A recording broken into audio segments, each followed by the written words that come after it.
Welcome back. We are moving to the third chapter, Water Resources, as short revision.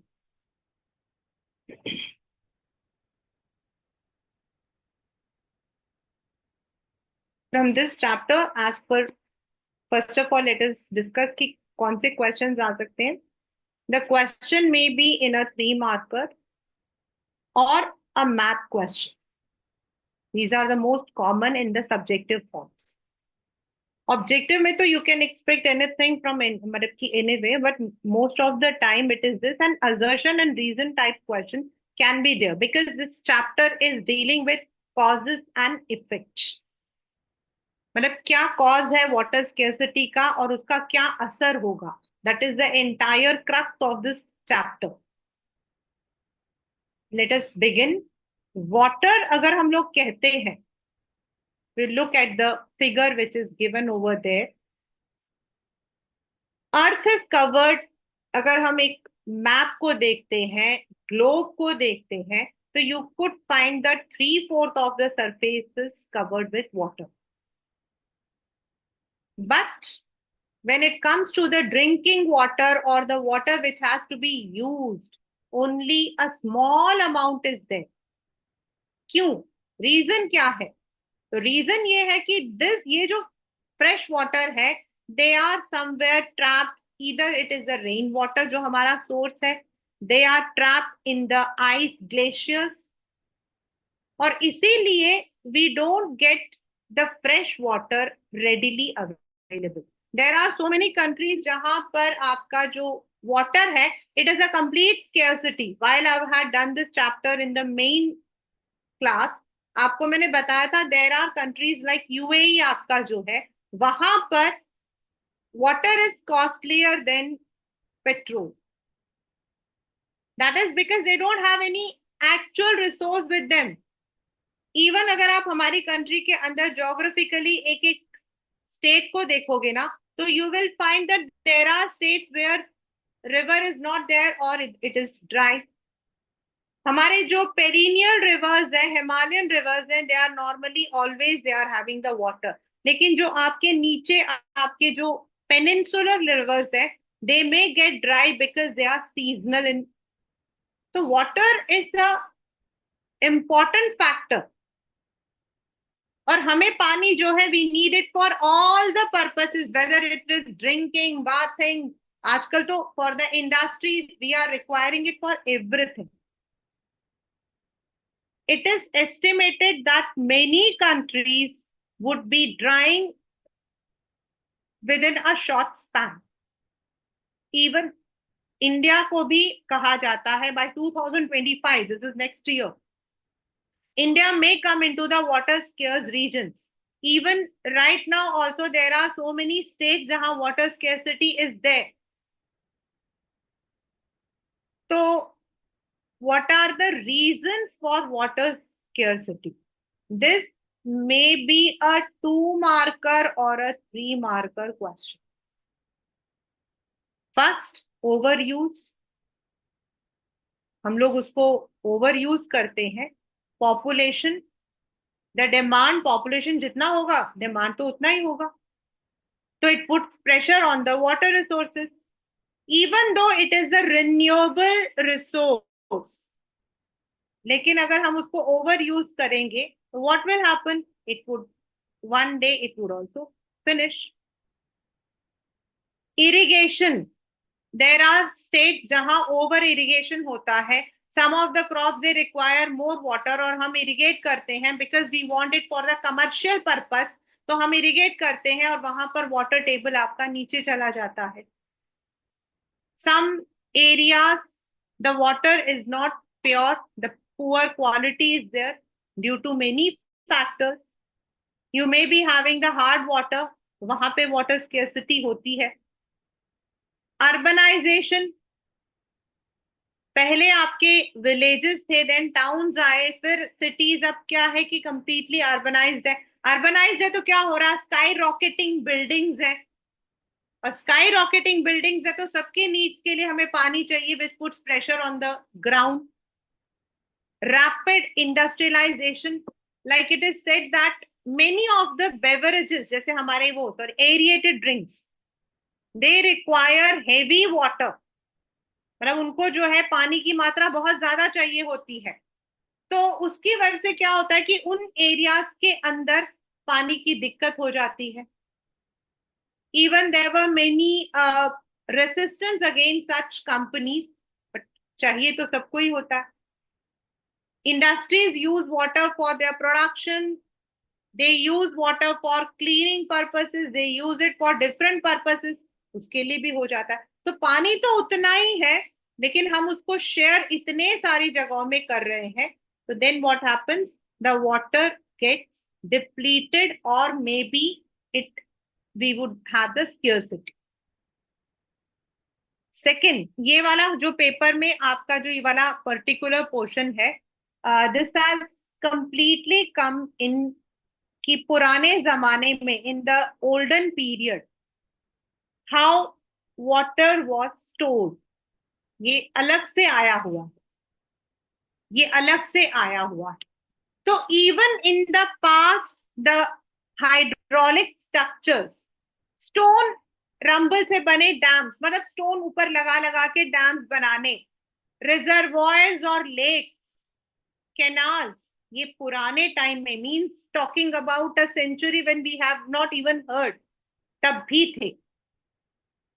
It was even at that time, for example during the time of Chandragupta Maurya, dams, lakes, irrigation systems were extensively built. आप किसी भी उसमें चले जाओ, go to any kind of historical places, like in Bhuj it is there, then मतलब गुजरात के अंदर है, बहुत अच्छा, मतलब there are the Wales have been constructed in such a manner, मतलब है डीप में, लेकिन wells are there. Evidences of sophisticated irrigation works have been found in Kalinga, Nagarjun Kunda, Bennur, Kolhapur. In the 11th century, Bhopal Lake was the largest artificial lake built. ये पहला है, वैसे तो बहुत सारे हैं, in all the states you can find it. In Chandigarh आपका जो सुखना लेक है, it is also one of the artificial lakes created. उसको हम अलग अलग तरीके से यूज करते हैं, it is use as a zone, मतलब कि वो जो चंडीगढ़ वाला लेक है, दैट इज सुखना लेक जो है, वहां पर तो टूरिज्म सबसे ज्यादा है, बट उसका मेन पर्पस एग्रीकल्चर को प्रोटेक्ट करने के लिए था। In 14th century the tank in Hauz Khas, Agrasen की बौली करके हम बोलते हैं, it was constructed by Iltutmish for supplying water in the city fort areas वाले में एरिया में है, इट्स वेरी गुड। और ऐसे आप, जैसे मैंने आपको बताया रानी की बौली, I think it's there in Rajasthan और समथिंग समवेयर, और गुजरात में ऐसा कुछ है। तो you can find that they use to, मतलब वो इतने नीचे डिग करते थे जिससे कि पानी जो है it is always staying. Even गांव के अंदर हर घर में वेल होता था, and they use to protect it. But in the modern times what has happened, अब हमने मॉडर्न टाइम्स में क्या किया है, मॉडर्न टाइम्स में हमारी रिक्वायरमेंट्स भी ज्यादा हो गई हैं। We require for urbanisation, for industries, for domestic purpose, फिर अदर पर्पस। देन सबसे पहली जो problem after independence we faced was that India wanted to become self sufficient in grains. हम लोग को ग्रेन प्रोडक्शन की जरूरत थी, because we needed to be self sufficient. और उसके लिए it was very important that we need proper crops, जिनके लिए इरिगेशन जो है दैट वाज इंपॉर्टेंट, और इसीलिए dams were constructed. while inaugurating the Bhakra Nangal Dam, Pandit Jawaharlal Nehru, a one marker question, Pandit Jawaharlal Nehru, the then Prime Minister, said that dams are the temples of modern India. Why? Because dams जो है, what is temple, temple मतलब जहां हमारी prayers को सुना जाता, यानी कि they will be helping in the development of the country.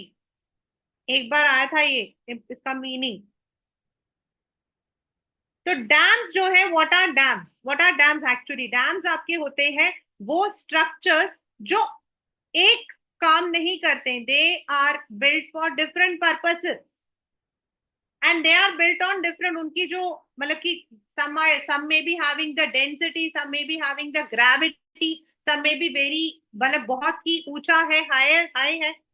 Like हमारे यहाँ पर भाखड़ा नंगल जो है, it is said to be having the higher मतलब कि, एंड जो आपका तेहरी डैम है, Tehri dam, it is said to be one of the highest. इसमें भाखड़ा नंगल में ग्रेविटी बहुत है। तो they are built on different grounds. Dams सबसे पहले रेन वाटर को प्रोटेक्ट स्टोर करता है, बिकॉज डैम्स जो है, if you look in to this picture, ऊपर आपके जो है they have the tank type reservoirs बने होते हैं। देन इनको स्टोर करके it is use for hydro electricity, like आपका Bhakra Nangal, Hirakud, they are all. Kolar gold mine के लिए नीचे आपके उसका नाम क्या, तमिलनाडु में मेटूर डैम, तो they are use for generating electricity. Then because they are built on the river in such a manner कि फ्लड को वो रोकते हैं, एक मेन पर्पस उसका वही होता है। Plus they also help in recreation, क्योंकि वहां पर आपके टूरिज्म स्पॉट्स बनाए जाते हैं, फिशेस के लिए फिशिंग फार्मिंग करी जाती है, और एक जगह से दूसरी जगह जाने के लिए नेविगेशन दिया जाता है। But for the past few years, 3 marker question, 3 marker question. For the past few years, the dams have been under continuous scrutiny. 3 marker question इस चैप्टर का एक इंपॉर्टेंट वन। पिछले कुछ सालों में डैम्स की काफी बुराई चल रही है। व्हाट? बिकॉज एनवायरमेंटलिस्ट का मानना है कि for the purpose which they were built, मैं जिस पर्पस के लिए डैम्स को बनाया गया था वो उस पर्पस को सॉल्व नहीं कर रहे हैं, हम उसको ओवर एक्सप्लॉइट कर रहे हैं। फर्स्ट, जब हम डैम्स कंस्ट्रक्ट करते हैं ऑन द रिवर, तो they stop the natural flow of reverse. Sometimes उसको स्टॉप करके उसका चैनल्स बना दिया जाता है, तो जो नेचुरल होता है वो नहीं होता है, तो कई बार वो फ्लड को और इंस्टिगेट करता है। उनमें जो एक्वेटिक लाइफ्स है उनको स्पेसिफिकली उनका जो मूवमेंट होता है वो स्टॉप हो जाता है। When dams are constructed, the vegetation, the soil across that area submerges, डूब जाते हैं, and of course it also displaces lakhs of people. जैसे हमारे यहाँ पर नर्मदा बचाओ आंदोलन is done only because of this. इसके सारे रीजंस यही है कि वहां पे जो लोग रहते थे, जिनका मेन काम था क्रॉपिंग, जिनका मेन काम था farming, they have been displaced. और इनमें से मैक्सिमम लोग होते हैं जो ट्राइबल्स होते हैं, those who don't have any other source of income. Then वो जो एरिया सबमर्ज हो जाता है उसकी वजह से भी द प्रॉब्लम्स क्रॉप अप। तो ये जो नीचे बना हुआ है, this is for the Tehri dam, ये नीचे फार्मर्स वाला जो ये चिपको मूवमेंट वाला है, और जो ऊपर वाला वो नर्मदा बचाओ। तो this is how water is scarce, the causes are numerous. After independence the dams were constructed so that water scarcity को हम डील करें, but yet they have come under scrutiny. तो वाटर को बचाने के लिए हम और क्या कर सकते हैं? A very important and the most important step is rain water harvesting. और रेन वाटर को आप अलग अलग तरीके से बचा सकते हैं। रेन वाटर को आप अलग अलग तरीके से बचा सकते हो। And in India this system has been there मतलब कि ईयर्स अगो, बहुत सालों से हम लोग जो है इन चीजों को फॉलो कर रहे हैं। फॉर एग्जाम्पल जो हम पहले ही पढ़ चुके हैं, द हाइड्रोलिक स्ट्रक्चर्स एग्जिस्टेड, हमारे यहाँ पर हाइड्रोलिक स्ट्रक्चर्स हुआ करते थे. सेकेंडली इन द हिल्स, ये 1 मार्कर में आया हुआ है. This is a 1 marker question. आपके वेस्टर्न एंड ईस्टर्न हिमालयास में इनको अलग अलग नाम से बोलते हैं, कुल्स and Gul's.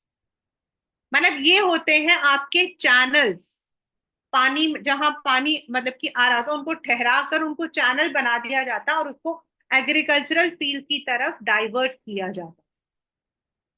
Then in arid, semi arid areas like आपका जैसलमेर, मतलब in the Rajasthan areas, you can find that वो लोग क्या करते हैं, एग्रीकल्चरल फील्ड के ही एक पार्ट को स्टोरेज बना देते हैं.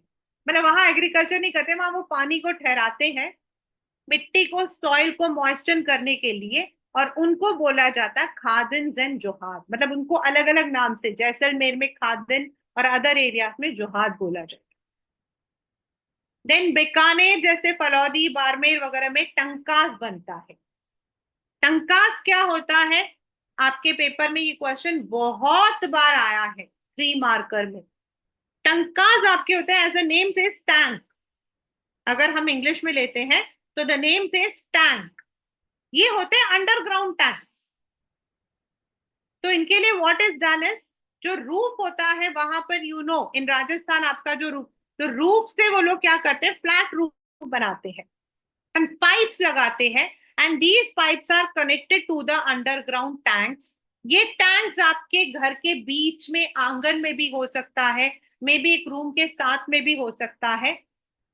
एंड दैट वाटर, पहली जो बारिश होती है, that water is not taken since it will clean the things. पहले मिट्टी होती है, फिर जब बारिश शुरू हो जाती है तो that water slowly it gets accumulated in that tankas, and उसको वो लोग बाद में फॉर डिफरेंट पर्पसेस यूज करते हैं.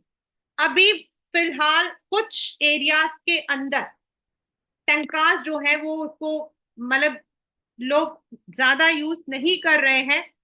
द रीजन इज, कई जगहों पे टैप वाटर्स आ चुकी है, बट स्टिल कुछ लोगों को टैप वाटर जो है वो पसंद नहीं है. So they want to build that tankas. उन लोगों ने अभी भी वो जो ओल्ड मतलब की है उसको अभी भी उन लोगों ने बना रखा. सो दैट इज डिपेंडिंग, कुछ लोग अभी भी वो, उनको उसका टेस्ट पसंद नहीं आता है टैप वाटर का. देन शिलोंग, यहाँ पे आयरनी क्या है, that Shillong, Mawsynram receive the highest rainfall. सबसे ज्यादा हमारे यहाँ पे बारिश यही होती है, लेकिन वहां पर जो है पानी ठहरता नहीं है. So they practice the roof top harvesting. Then there is one place called गेंटतू, जहां around 200 families are there, or all are backward, yet they practice the rooftop harvesting due to lack of water. Then government of Tamil Nadu has made it compulsory that the people have to harvest the rainwater. वहां पर जो आपकी ये societies है ना, वहां पर if you see, you will see that every society has a rooftop harvesting system, और उसको प्रॉपर गवर्नमेंट जो है it even follows up. Personally I know, इसीलिए मुझे पता. And then again in Meghalaya and all, you have the bamboo drip irrigation system. इसमें क्या है, जो बैम्बू पाइप्स होते हैं, विच मतलब बैम्बूज वैसे तो लकड़ी है, लेकिन वो पानी उसको सोख भी लेते हैं, लेकिन उस वक्त में तो पाइप्स नहीं होते थे. So they would be using the bamboo pipes, and उसके चैनल्स बना लेते हैं उसको ऊपर से नीचे लाने में. इवन तो जहां पर पानी स्टार्ट होता है वहां पर it may be having a good flow, but वो जब पहुंचता है तो वो ड्रिप करता है. येट दे है मतलब कि use it for irrigating their fields. तो देयर हैव बीन एरियाज जहां पर already rooftop harvesting, rain water harvesting is done, मतलब कि by the people, by the community. जैसे हमने फॉरेस्ट में पढ़ा था कि कम्युनिटी खुद भी करती है, तो already it is done. But yet हम जैसे लोग, जो लोग शहरों में रहते हैं, where we don't have this facility, पानी खुला हुआ है स्कूल्स के अंदर तो इट इज वेरी कॉमन, बच्चा आया पानी खुला खुला छोड़ते ही चला जाएगा, और वो भी स्पेसिफिकली जो छोटे बच्चे होते हैं वो। तो we need to be more assured, ताकि कल को हम लोग जो है बॉटल को लेकर नहा नहीं रहे हैं। In Maharashtra the water scarcity is there, Mumbai receive the highest, मतलब कि आपकी जो वहां बारिश होती है ना, मतलब वहां पे मजाक बनाया जाता है बारिश का, कि मुंबई की बारिश और अगर कोई इंसान बहुत बोलता है तो ये दोनों बराबर है। It will start but you don't know when it will stop. मतलब मान लो कि आप जो हो गोरेगांव रहते हो, एंड आपको जो है you have to go to another part, बारिश हो गई तो आपको अपने ऑफिस में ही रहना पड़ेगा, इतना मतलब कि दे मेक द प्रोविजंस, इतनी बारिश होती है, येट वहां पर पानी की दिक्कत है, because it doesn't have any proper, एक तो सिटी में मतलब कि it is surrounded by the sea and rivers नहीं है। They have made certain amendments, उन लोगों ने बना रखा वहां पर रूफ टॉप, मतलब कि harvesting is there, they have a proper system, and उसको हम लोग जो है वहां पर हैंगिंग गार्डन्स बोलते हैं।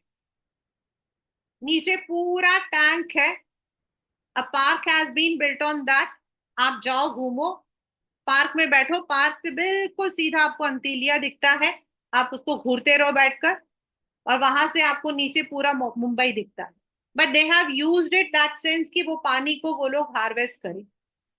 ताजमहल इन दैट टाइम, जबकि वहां पर यमुना बहता है, but they had also built up this kind of, और वो पानी को यूज करते थे फॉर, उस वक्त में they did not have the electricity, but वो जो फाउंटेन्स होते थे उनके लिए यूज करते थे।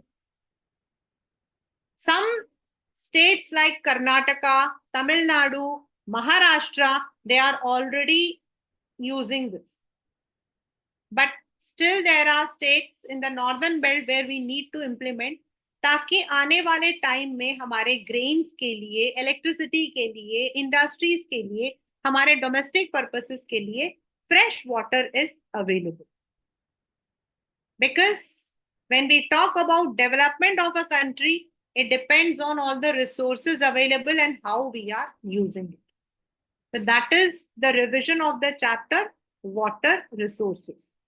आपको मैंने बता दिया कौन कौन से क्वेश्चन, जैसे ये वाले जो नीचे मैंने बना रखे ना, सारे 1 1 marker, all of them. Tankas आपका 3 मार्कर में आया हुआ है। Then suggest some ways to for rain roof water harvesting अगर आया, आप यही सारे लिख सकते हो। Then what are the reasons for water scarcity and why the dams have been under scrutiny? ये आपके लॉन्ग में आए हुए। So that is the first part, that is the revision of water resources.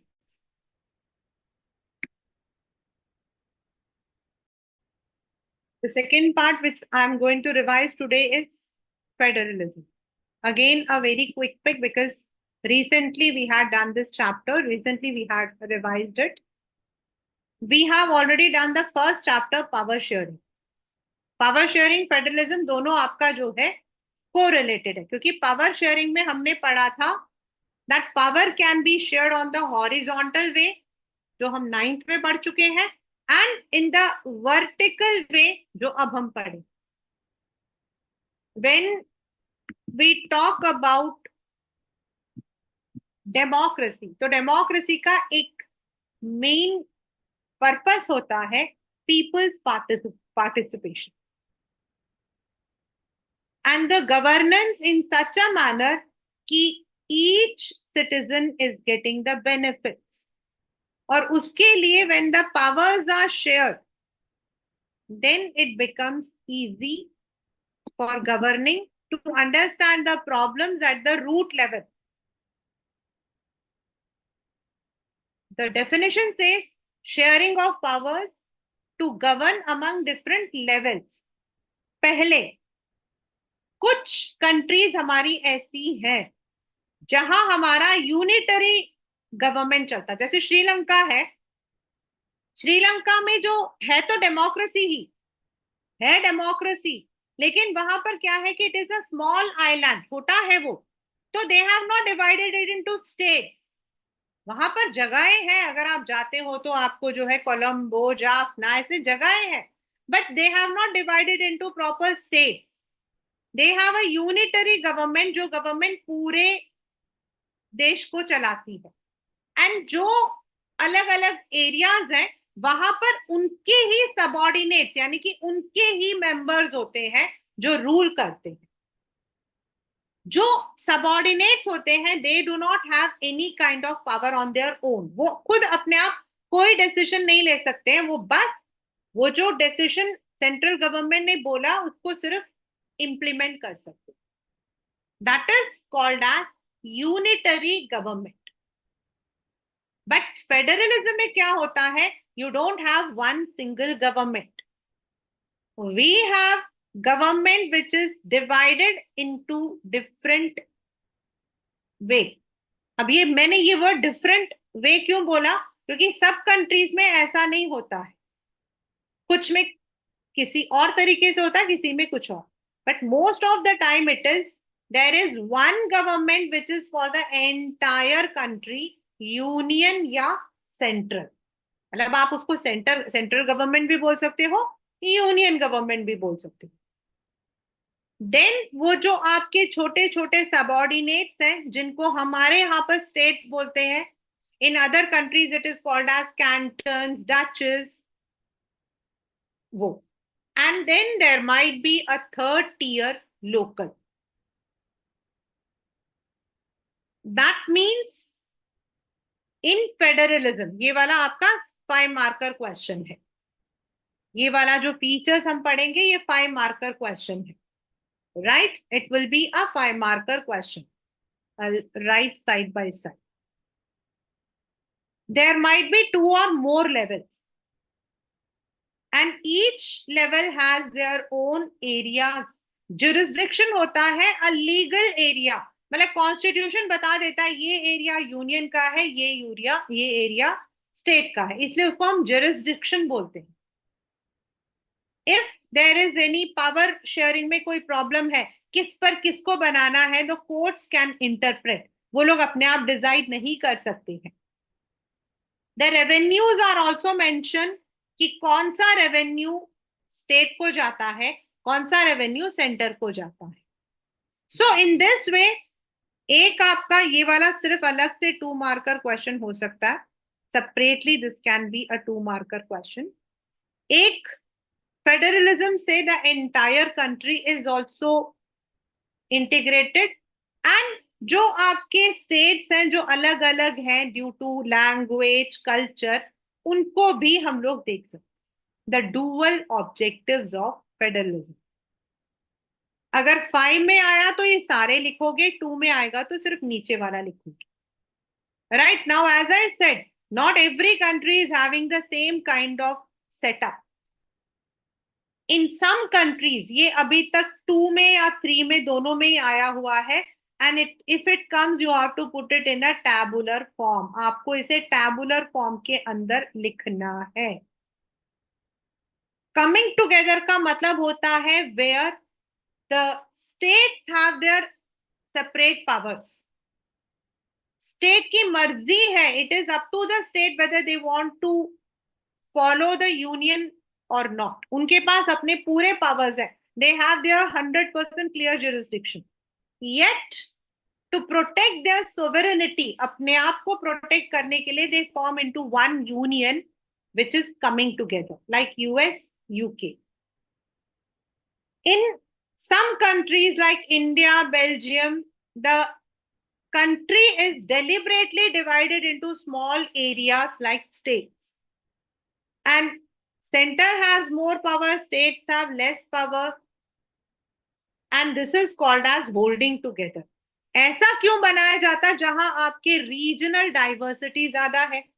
Like हमने Belgium में पढ़ा था, वहां फ्रेंच, डचेस, जर्मन सब रहते हैं, और in India we have different kinds of languages, culture. Next is हमारे इंडिया के अंदर we have centre, state and local, 3 tiers. In Belgium, they have center, state and community government. But जो हमारा union government है, it has got more powers since it is responsible for the entire country. पहला question इस वाले में आपके paper में क्या आता है? इसमें आता है explain the three fold distribution of powers. ठीक है, इसमें आता है explain the three fold distribution of powers या what makes India a federal state. अगर हम लोग अपने कॉन्स्टिट्यूशन को लेते हैं तो originally we had only two tiers. One was center and second was state. But later on the third tier was introduced क्योंकि हमारे यहाँ panchayat was there but it was not under any government. तो जो centre है it has got all the powers relating to the integrity, to the safety of the country like defense, communication, transport, currency, everything which has to be uniform.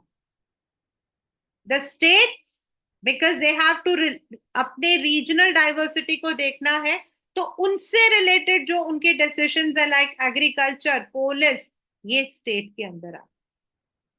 Some of the list are concurrent यानी कि दोनों उसमें decisions बनाते हैं like education, marriage, adoption. हर state के अपने marriage policies हैं, अपने आपके एडॉप्शन पॉलिसीज हैं. But if there is any dispute then the power made by centre has to be accepted. Last but not the least is residual. कुछ हमारे ऐसे सब्जेक्ट्स जो उस वक्त when the constitution was made they were not separated, they were not there like computers, cyber law, तो उनको centre को दिया गया है. दे would be making the decisions, law. More over our constitution has given some special powers to some of the states like earlier Jammu Kashmir had, but it was revoked on 11 December 2023. और ऐसे article 370 या special powers are given to many states जहां पर they feel there might be an integral, मतलब कि integrity को कोई खतरा है. Some of the states in the northeastern have also been given this kind of powers. Then there are some areas which were very very small, either they could not become part of India या वो बाद में हमारे part बने. तो इनको जो है यूनियन गवर्नमेंट को जो है पावर है using the administrator, that is governor जो होता है वो एडमिनिस्ट्रेटर होता है. The union government rules over this और इनको हम बोलते हैं union territory. You can expect this is 1 mark, 1 marker में एक्सपेक्ट कर सकते. Right now India has 28 states and 8 UTs. पहले 29 स्टेट्स थे बट और 7 यूनियन टेरिटरीज थे और 29th स्टेट हमारा तेलंगाना था. ये सब एग्जाम के क्वेश्चंस हैं बच्चे, इसलिए मैं ऐड कर रही हूँ. लेटर ऑन व्हेन रिवोक हुआ था हमारा आर्टिकल 370 जम्मू कश्मीर में, तो it was divided into 2 union territories, Ladakh and Jammu Kashmir. Still it attains the statehood. तो right now it is we have 28 states and 8 UTs. Right? The next is, how does India practice federalism? This can be a 5-marker question and this can come separately. What are the linguistic state? या फिर ruling on the linguistic ground was the most important challenge in the independent India. तो आपको linguistic word आते ही आपको ये वाला बताना है. बच्चा लिंग्विस्टिक और लैंग्वेज वैसे तो सिनोनिम्स है, लेकिन लिंग्विस्टिक का मतलब है कि हमारे जो स्टेट्स हैं they have been divided on the language we speak. और लैंग्वेज पॉलिसी आपका है इंडिया के अंदर कोई ऑफिशियल लैंग्वेज है या नहीं। स्टेट हमारे व्हेन इंडिया वाज डिवाइड, मतलब कि इंडिपेंडेंट हुआ था, उस वक्त में we were not having the states, we had the provinces, the princely provinces and British provinces. तो जो प्रोविंसेस हमारी होती थी, दे वर ऑल टुगेदर, मतलब बहुत सारे स्टेट्स आज के, they were together under one province. और इस प्रॉब्लम को सॉल्व करने के लिए the state reorganization commission was set up in 53, और उन्होंने अपना जो है दे गेव इट 56 में दिया। अकॉर्डिंग टू दैट पहली बार इंडिया को डिवाइड किया गया on the basis of language, but not all, it was some of the states like Uttar Pradesh, Madhya Pradesh, इनको डिवाइड किया गया है, Jharkhand on the basis of culture. Then second problem जो हमारे साथ में आई थी वो ये था कि पहले इट वाज डिसाइडेड कि इंग्लिश को 1960 के बाद इंडिया से हटा दिया जाएगा एंड हिंदी को इम्प्लीमेंट किया जाएगा। But Hindi is spoken only by 40% of the total population. जो आपका नॉर्दर्न बेल्ट है वहां तो बोलते हैं, सदर्न ईस्टर्न वेस्टर्न में तो नहीं बोलते हैं। And there was a very big mass protest in Tamil Nadu कि हिंदी को आप इम्प्लीमेंट नहीं करोगे। Therefore, it was decided that India will not have any state language. जैसे आपके श्रीलंका के अंदर सिंहला इज द लैंग्वेज, हमारे यहाँ वी डोंट हैव एनीथिंग। हम ऑफिशियल बोलते हैं उसको, Hindi and English. Hindi and English दोनों में, दोनों भाषाओं में you can give the interview, you can crack exams. Besides all 21 हमारे अदर लैंग्वेजेस हैं जो अपने अपने स्टेट के हैं, दे आर ऑल्सो रिकॉग्नाइज्ड। यानी कि if a person is staying in Assam and he wants to give in his own language, he is accepted. और इस तरीके से वो जो लैंग्वेज की वजह से प्रॉब्लम्स थी उसको हटा दिया। The third is centre to state relationship. 1977-78 तक we had a very tough period because centre और स्टेट में नॉर्मली एक ही पॉलिटिकल पार्टी आती थी and most of the time there were less problems. लेकिन जिन स्टेट्स के अंदर और कोई पार्टी होती थी अदर देन सेंटर, मतलब सेंटर में एक्स पार्टी है और स्टेट में वाई पार्टी, तो they did not have the good relations. अगर स्टेट को जरूरत पड़ती थी तो सेंटर उनको हेल्प नहीं करता था। इवन कई बार तो centre would be taking the privilege, वहां पे इमरजेंसी जो है डिक्लेयर कर देगा, प्रेसिडेंट्स रूल डिक्लेयर कर देगा। Therefore, after 1990, there was one time जब सेंटर, क्योंकि बहुत सारी पॉलिटिकल पार्टीज हो गई, तो no political party normally use to get majority. तो now the centre and state had to see कि जो सेंटर में, जो स्टेट्स में पार्टीज हैं, अगर वो लोग हमें सपोर्ट करते हैं तो वी कैन फॉर्म, मतलब हम इस पार्टी को सपोर्ट करें जिससे उनके वोट्स और हमारे वोट मिलकर बड़ा वोट बन जाता है। तो द एरा ऑफ कोएलिशन या अलायंस केम। सुप्रीम कोर्ट ने भी इस बात पर जो है, they also made it sure that such misuse of powers are not done. आपके पेपर, आपकी बुक के अंदर there is a cartoon also, जिसमें जो प्राइम मिनिस्टर है वो पावर्स बांट रही है and the people are standing in line. Right now we have two major alliance जो आप लोग पॉलिटिकल पार्टीज में पढ़ोगे, एनडीए एंड यूपीए। तो इस तरीके से जो सेंटर टू स्टेट वाला जो रिलेशन है उसको कोशिश किया गया था टू इम्प्रूव। इससे क्या हुआ है, the states are now becoming part in the centre party also. अभी भी जो आपके मतलब की कोएलिशन है उनमें वो पार्टीज है विच आर इन द, जो जिनका स्टेट में ज्यादा पावर है, so they are supporting the centre. तो इन अनदर वे वो स्टेट को भी रूल कर रहे हैं और सेंटर में भी डिसीजंस में दे आर नाउ पार्ट। इस तरीके से स्टेट को हमने जो है, states are now becoming more powerful.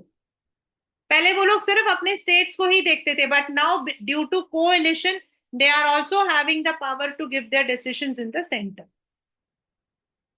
Last but not the least, जब हमारे यहाँ पर पहले 2 tiers were there, the centre and state, but there are certain areas which are bigger than countries, like Haryana Belgium दोनों बराबर है। तो उत्तर प्रदेश, राजस्थान, महाराष्ट्र, ऐसे जो स्टेट्स हैं जहां पर the state itself is very big, वहां पर giving support, development is a very difficult task. Therefore, the constitution was amended with 73rd and 74th amendment, and rural areas के अंदर legally, lawfully, constitutionally panchayat system को establish किया गया, and urbans के अंदर जो है municipal corporation. Now what are the features? Decentralisation इस चैप्टर का सबसे इंपॉर्टेंट, इनफैक्ट इस चैप्टर में ऐसा कुछ नहीं है जो इंपॉर्टेंट ना हो। From board point, this chapter is very, very important, and most of the time you have 5-marker questions from this. तो लोकल गवर्नमेंट के लिए पंचायत, सॉरी, जो फीचर्स दिए उन्होंने वो ये था, चाहे पंचायत हो या municipal, every 5 years there should be regular election. Elections में आपके डायरेक्ट भी लोग इसमें खड़े हो सकते हैं, थ्रू, मतलब they are belonging to any political party, then also it is there. जो आपके सीट्स है मेजर, आपका जो मेन है, उनके लिए 1/3 of the seats are reserve for women. किन एरियाज पर local government has the power to decide, jurisdiction is also mentioned, and what kind of revenues must be shared by the center and state is also mentioned. Now let us look at the panchayat system. Now कल ही हम लोग ये बात English में कर रहे थे। पंचायत के अंदर क्या होता है? A village may be single, a village may be having a good population, और हो सकता है कि बहुत छोटा सा विलेज है। There are villages जहाँ 25 फैमिलीज रहती हैं। So a cluster of village जो है वो मिलकर एक बड़ा विलेज बन जाता है, and all the adult members, that is 18 years above, वो वहां का जो सभा है यानी कि ग्राम सभा, उसके मेंबर्स होते हैं। And when elections are held, ये जो 18 years above है, they give their votes and they choose their sarpanch. वो अपने सरपंच को, पंचायत को चूज करते हैं। नाउ मेनी ग्राम सभा, ऐसे ग्राम सभा बन गया, ग्राम सभा के हेड होते हैं सरपंच, तो ऐसे कई ग्राम सभा मिलकर एक समिति, ब्लॉक या मंडल बनते हैं, एंड कई समितियां जो है वो बनकर मिलकर बनती है एक डिस्ट्रिक्ट, यानी कि एक डिस्ट्रिक्ट के अंदर मेनी समितिज माइट बी देयर, एक समिति के अंदर many villages might be there, and in this manner the panchayat system is follow. In the urban areas, आपके जो छोटे शहर है वहां म्युनिसिपैलिटीज बोलते हैं, एंड जो बड़े शहर होते हैं वहां पर हम म्युनिसिपल कॉर्पोरेशंस बोलते हैं। They also, the city or the area is divided into wards, WARDS, ward, और वहां पर भी जैसे आपके वहां पर आपके जो है समिति है, वैसे ही वार्ड्स होते हैं, इनके इलेक्शंस होते हैं। म्युनिसिपैलिटी का जो हेड होता है उसको म्युनिसिपैलिटी चेयरमैन बोलते हैं, एंड म्युनिसिपल कॉर्पोरेशन के हेड को मेयर बोलते हैं। This has come in a 1-marker question in the most of the time they are dealing with the day-to-day problems, sewer, water, जैसे ये सारी जो problems हैं इनको डील करते हैं। The one which is सबसे पहले हमारी जो जरूरत होती है, स्टेट डील करती है on a broader issue like education, health, इनको, और सेंटर करती है फॉर द एंटायर कंट्री जो जो चीजें जरूरत।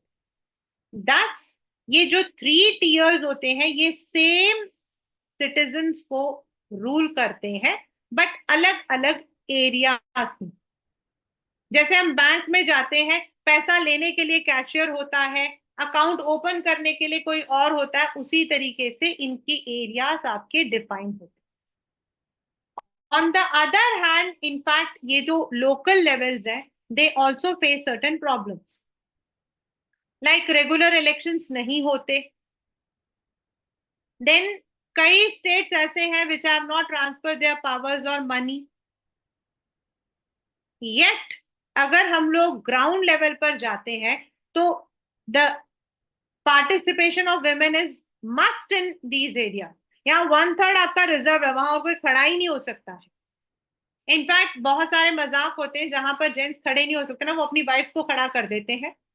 अगर आप लोगों ने वो सीरियल देखा हो Panchayat, which comes on, which is there on the, I think Netflix है, पता नहीं किसी पे है, तो उसमें वो जो इंसान होता है वो अपनी वाइफ को खड़ा करता है. दैट इज बिकॉज उसको अलाउ नहीं होता. But it helps to empower the women.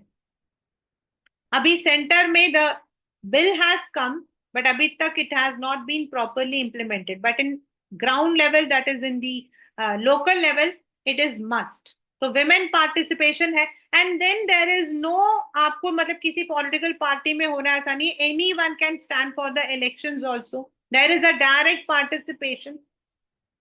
तो it is deepening the democracy, यानी कि ज्यादा से ज्यादा लोग इसमें पार्टिसिपेट कर पाते हैं. तो this is the chapter federalism. Everything right from features, the roots, then the objectives, what makes India, yani ki threefold, then the policies that has made India practice federalism, center to state relationship, decentralization, its features, panchayat system, सब कुछ आपका एक एक करके important है. In a nutshell, the entire chapter is important, so don't leave it at any cost. This is federalism.